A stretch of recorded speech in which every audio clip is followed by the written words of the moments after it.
અમદાવાદના રાણીપ તથા આજુબાજુના વિસ્તારમાં રહેતા અને દિવ્યાંગતા ધરાવતા વ્યક્તિઓ માટે છેલ્લા 26 વર્ષથી કાર્ય કરી રહેલી સ્વૈચ્છિક સંસ્થાઓમાં અગ્રેસર એવી અપંગ એકતા સમિતિ રાણીપ દ્વારા તારીખ 3/1/2026ને શનિવારના રોજ રાણીપ વિસ્તારમાં આવેલા શ્રી નીલકંઠ મહાદેવના મંદિર ખાતેથી દિવ્યાંગ ભાઈ બહેનો માટેનો અમદાવાદથી અયોધ્યા દર્શન માટેના 10 દિવસના ધાર્મિક પ્રવાસનું આયોજન કરવામાં આવ્યું હતું, જેમાં અપંગ એકતા સમિતિ દ્વારા 42 જેટલા દિવ્યાંગ સભ્યો જોડાયા હતા.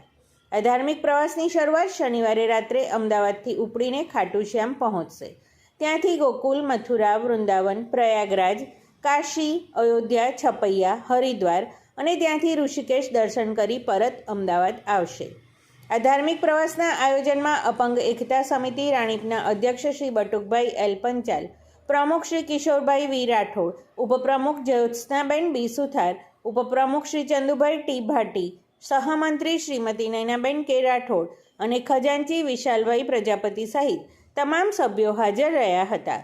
આ પ્રવાસમાં કેટલાક દિવ્યાંગ ભાઈ બહેનો પોતાની સાથે વ્હીલચેર લાવ્યા હતા, જેને સાચવવા માટે લક્ઝરી બસના સંચાલકો અને સમિતિના સભ્યોએ વિશેષ વ્યવસ્થા કરી હતી.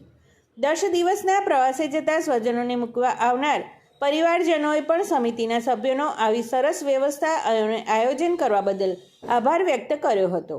રિપોર્ટર પ્રકાશ સોની, રાણીપ, અમદાવાદ.